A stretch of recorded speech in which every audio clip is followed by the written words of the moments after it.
Comment améliorer le quotidien des personnes en situation de handicap? Quel prototype peut-on leur proposer pour améliorer leur vie? Comment mettre des talents locaux et la technologie au service du handicap? Eh bien, tant de questions auxquelles tente de répondre aujourd'hui l'association Tikkun Olam Makers, association créée en Israël en 2014 et déjà présente dans plus de 30 pays. Justement, son objectif, rendre accessibles des prototypes révolutionnaires pour tous. Et pour en parler ce matin, notre invitée est sa cofondatrice de Tom France, Claire Chocron. Bonjour. Bonjour Ilana. Merci beaucoup d'être avec nous ce matin en studio. C'est très important que vous soyez avec nous. Tom France, c'est le diminutif donc de Tikkun Olam Makers, cette association qui existe déjà, je viens de le dire, depuis de très nombreuses années en Israël, mais qui vient d'ouvrir sa branche ici en France tout récemment.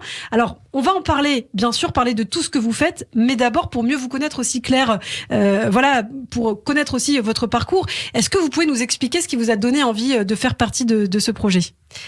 Ouais, bien sûr. Alors, donc moi, je m'appelle Claire, j'habite à Paris, j'ai 27 ans. J'ai découvert les Tikkun Olam Makers, donc l'association israélienne, il y a un peu plus de 6 ans, lors de la première édition de Vivatech à Paris.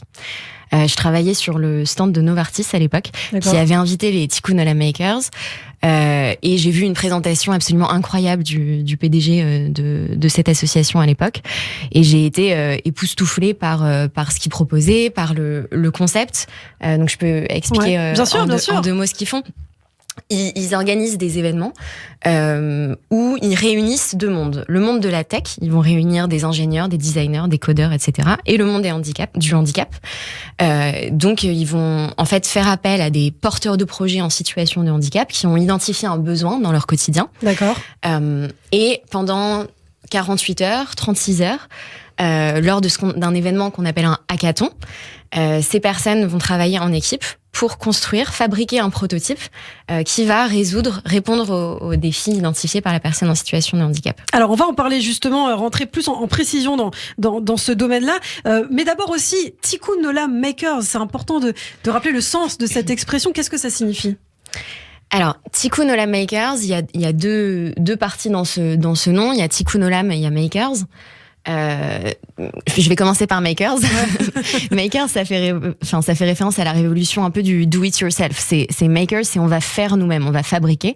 On va pas attendre que une entreprise, exactement, qu'une entreprise vienne fabriquer un objet et le mettre sur le marché et attendre de pouvoir l'acheter. On va pas attendre que le gouvernement nous trouve une solution à notre problème. On va fabriquer nous-mêmes, localement, une solution. Tikkun Olam, c'est une expression hébraïque qu'on trouve dans la Bible, effectivement. Donc littéralement, ça veut dire réparation du monde. Oui. Tikkun, donc c'est changer le monde. Olam, ça a changé le monde. C'est ça. Réparer même. Donc c'est vraiment, ça fait référence à ce concept qui dit que chacun a une place sur Terre et que chacun doit faire en sorte de quitter le monde dans un état meilleur que l'état dans lequel il était quand il y est arrivé.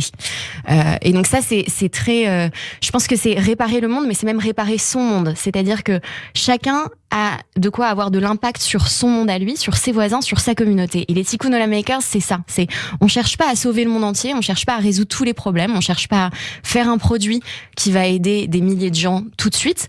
On cherche d'abord à améliorer, embellir un petit peu le quotidien d'une personne qui est notre voisin, qui est dans notre communauté locale, et on va s'asseoir avec elle et on va lui dire bon bah voilà, comment je peux t'aider ? Parlons-en, et on reste 36 heures ensemble, et à la fin de ces 36 heures, je t'ai aidé. Alors, la soirée officielle de lancement de Tom France a eu lieu le 24 mai dernier à Paris, tout près de Radio J d'ailleurs. Concrètement, l'association s'inscrit dans une dynamique donc de création de technologies nouvelles, vous venez de l'expliquer, pour aider les personnes en situation de handicap pour lesquelles pour l'instant il n'y a pas vraiment de solution. Et dans chaque pays, on a donc des need knowers, donc des personnes en situation de handicap qui ont des besoins précis, des makers, vous l'avez dit. Alors, ces makers, c'est qui ? Ce sont des étudiants, des entrepreneurs ? C'est quoi exactement ? Ouais, alors need knowers, c'est ce qu'on a en français, on dit les porteurs de projets. C'est en effet les personnes qui ont un handicap et qui ont identifié un défi dans leur quotidien. Les makers, c'est Ouais, des entrepreneurs, des étudiants, c'est aussi des bricoleurs, c'est des designers, des ingénieurs, des codeurs aussi, puisqu'on a des défis qui portent, donc là pour notre hackathon, les 12 et 13 juillet à Paris, on a des défis qui portent autour de l'accessibilité numérique. Donc là, ça va pas être construire un objet physique, mais ça va être travailler sur, par exemple, pour qu'un site internet puisse être lisible par des personnes en situation de déficience visuelle. Il y a beaucoup de sujets du handicap aussi sur la toile, c'est pas seulement en physique. Ouais, donc quiconque est motivé peut être maker et peut s'inscrire à notre hackathon. Mais c'est vrai qu'il y a des compétences techniques assez qui sont assez précieuses pour nous. Donc voilà, si vous êtes designer, on cherche aussi des compétences assez précises comme des couturiers, des stylistes, puisqu'il y a des défis qui tournent autour des vêtements. Tout à fait. Ouais, donc beaucoup de design, beaucoup de tech. Alors justement, on va parler des projets. Au total, c'est vrai que si on regarde les chiffres de l'association au niveau mondial, c'est 634 projets réalisés, 213 950 produits fabriqués et délivrés. Lors de la soirée de lancement, vous avez présenté, je crois, 14 projets différents. Comment vous les avez sélectionnés, ces projets ? C'est ça. Alors, donc les 634 projets dont vous parlez, c'est vraiment, ça vient des communautés Tikkun Olam Makers dans le monde entier, des différentes communautés locales. Et là, on a présenté lors de la soirée de lancement les 14 défis, les 14 projets qui ont été identifiés pour le hackathon de juillet à Paris.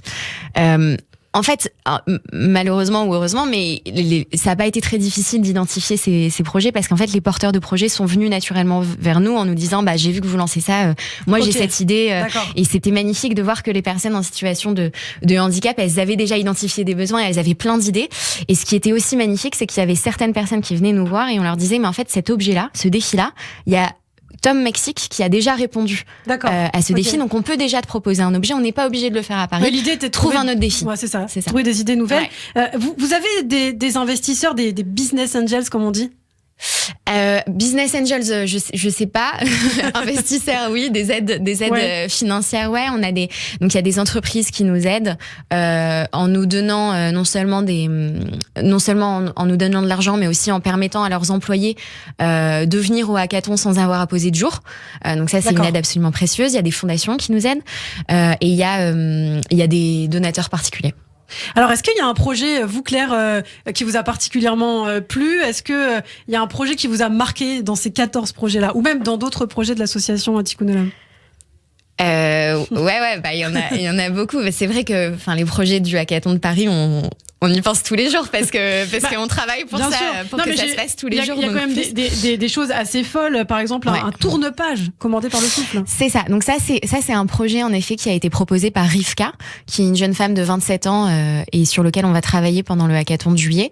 Donc Rivka, elle est paralysée, donc elle peut pas tourner les pages d'un livre.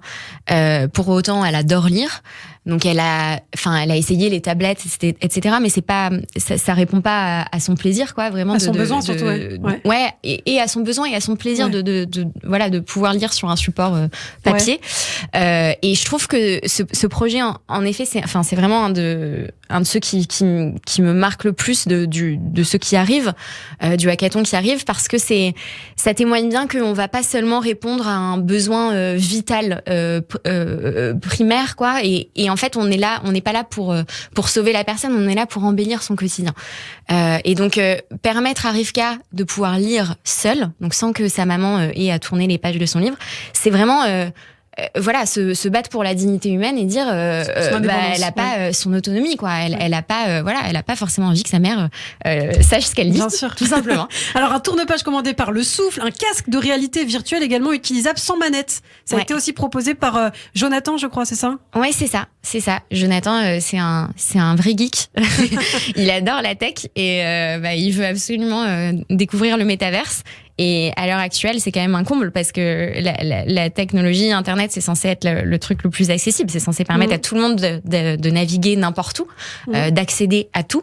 Et pour autant, non, les casques de réalité virtuelle ne sont pas accessibles aujourd'hui. Il y a des manettes, donc il faut pouvoir les manier avec ses mains. Alors, expliquez-nous juste dans la construction de ces objets, il faut une imprimante 3D, hein, c'est ça ? Très rapidement, est-ce que vous pouvez nous expliquer ? Ouais, l'imprimante 3D, c'est un peu le gros objet. C'est un peu l'objet phare des hackathons Tom. Alors, bien sûr, il y aura besoin de plein d'autres matériel, mais l'imprimante 3D, c'est ce qui permet de fabriquer un objet rapidement et à faible coût. D'accord. Quand vous dites à faible coût, par exemple, si moi demain je veux, par exemple, j'ai un problème, voilà, je suis handicapée, je veux acheter une prothèse, je sais que ça coûte assez cher, entre 5 000 et 10 000 $, une prothèse de bras, par exemple, dans le commerce médical. Combien là je pourrais payer pour avoir cette prothèse-là, à peu près? C'est un bon exemple, la prothèse, parce que la prothèse, c'est quand un objet est fabriqué au sein d'un TOM local, comme TOM France par exemple, on s'engage, chaque communauté locale s'engage à ce que l'objet soit libre de droit et mis en ligne sur le site internet des Tikkun Olam Makers Monde.